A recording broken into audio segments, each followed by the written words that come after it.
ভারতে ককরোচ জনতা পার্টি একটি নতুন পার্টির উদ্ভব ঘটেছে, যে মাত্র 6 দিনে 14 থেকে 15 মিলিয়ন দর্শকদেরকে ওভার পার করে দিয়েছে।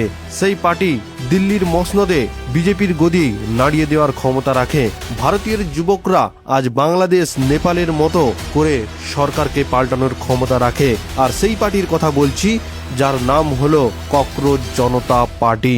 হ্যাঁ বন্ধুরা, সেই পার্টি কোথা থেকে এসেছে, কিভাবে উদ্ভব হয়েছে এবং তাদের ক্ষমতা কতটুকু, আজকে আমরা এই ভিডিওটির মাধ্যমে জানবো। যে যুবকদের ককরোচ বলে, নর্দমার পোকা, প্যারাসাইট বলে অপমান করা হয়েছিল, সেই যুবকরা আজ এক হয়ে জনতার আওয়াজ তুলছে। এটা শুধু মিম বা মজার বিষয় নয়, এটা যুবকদের বেকারত্ব, শিক্ষা ব্যবস্থা, দুর্নীতি এবং সিস্টেমের বিরুদ্ধে গভীর ক্ষোভের প্রতিফলন। হিন্দু মুসলমান রাজনীতি করে দেশের শিক্ষা, সম্পদ সমস্ত কিছু কল্লায় চলে গেছে। এবারে আসুন, এই ককরোচ পার্টির উদ্ভব কেমন হয়েছে।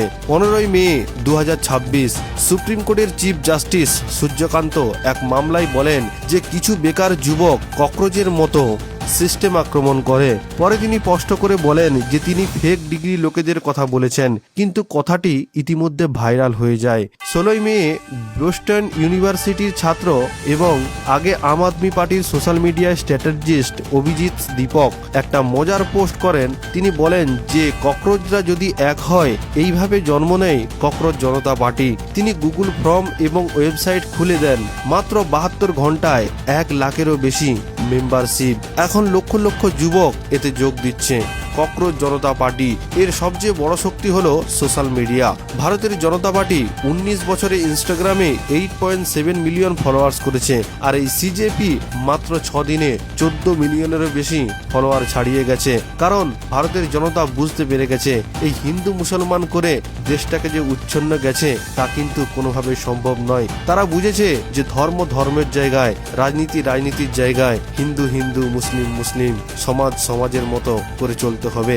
কিন্তু এগুলো দেখতে গিয়ে আজ দেশের শিক্ষা, সম্পদ, জাতীয় সমস্ত কিছু দেখুন, রুপির মান দেখুন, নিচে চলে যাচ্ছে।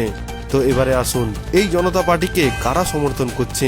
ইউটিউবের জনপ্রিয় ব্যক্তিত্ব ধৌরব রাঠি, যার 33 থেকে 34 মিলিয়ন সাবস্ক্রাইবার, এই আন্দোলনকে সমর্থন করেছেন। তিনি বলেছেন তিনি নিজেও ককরোচ জনতা পার্টির মেম্বার হতে চান। এই আন্দোলন শুধু যুবকদের মধ্যে সীমাবদ্ধ নয়, বিরোধী দলগুলোও এত বড় সাড়া দিয়েছে। তৃণমূল কংগ্রেসের নেত্রী মহুয়া মৈত্র বলেছেন আমিও সিজেপিতে যোগ দিতে চাই। কীর্তি আজাদ জিজ্ঞাসা করছেন যে যোগ দেওয়ার যোগ্যতা কি। সিজেপি তাদের স্বাগত জানিয়েছে। ককরোচ জনতা পার্টি ক্ষমতায় আসে, তাদের 5টি কাজ খুব স্পষ্ট। প্রথমত, বিশ্বমানের ফ্রি শিক্ষা ও স্বাস্থ্যসেবা, নিটের মতো পেপার লিক বন্ধ করা। দ্বিতীয়ত, বিচার ব্যবস্থায় স্বাধীনতা, রিটায়ার্ড জজদের রাজ্যসভায় না পাঠানো, যেটা বিজেপি করেছে। মহিলাদের 50% সংরক্ষণ সংসদ এবং মন্ত্রিসভায়। অ্যান্টি ডিফেন্স আইন, দল বদলালে 20 বছরের নির্বাচনের অযোগ্য। মানে কোনো ব্যক্তি যদি সে তার অন্য পার্টি থেকে দল চেঞ্জ করে নিজের পার্টি থেকে, তাহলে সে 20 বছর কোনো ভোটে দাঁড়াতে পারবে না। বন্ধুরা বলুন কেমন হয়েছে আইনটা? আমার তো খুব সুন্দর। উৎপাদনশীলতা ও বেকারত্ব দূর করা, দক্ষতা বাড়ানো, আসল চাকরি এবং পরিষ্কার বাতাস, এটাই চাইছিলাম অনেকদিন পর, আর এটাই করতে চাইছে ককরোচ জনতা পার্টি। অভিজিৎ দীপকে বলেছেন এটা শান্তিপূর্ণ আন্দোলন, তারা জোর করে সরকারকে বদলাতে চায় না, ভোট ও জনমতের মাধ্যমে পরিবর্তন আনতে চায়। বন্ধুরা, সিজেপি এখনো কোনো নির্বিদ্যিক রাজনৈতিক দল নয়, এটা যুবকদের স্যাটারিক্যাল আন্দোলন। কিন্তু এর এত দ্রুত বৃদ্ধি দেখিয়ে দিচ্ছে যে ভারতের যুব সমাজ আর ধর্মীয় বিভেদ বা অন্ধভক্তিতে নয়, শিক্ষা, চাকরি এবং ভবিষ্যতের দাবিতে ঐক্যবদ্ধ হতে চায়। ভবিষ্যতে এটা কতদূর যাবে তা সময় বলবে, কিন্তু একটা কথা পরিষ্কার, যুবকদের যে ক্ষোভ আর উপেক্ষা করা যাবে না। আপনাদের মতামত কমেন্টে জানাতে ভুলবেন না। এই ককরোচ জনতা পার্টির যদি আপনি সদস্য হন, অবশ্যই ভিডিওতে লাইক করে চ্যানেলটিকে সাবস্ক্রাইব করুন এবং বন্ধুদের মাঝে শেয়ার করুন যে আমরাও আজাদ হতে চাই। তো এনপি নিউজ বাংলা চ্যানেলটিকে ফলো করুন। ধন্যবাদ।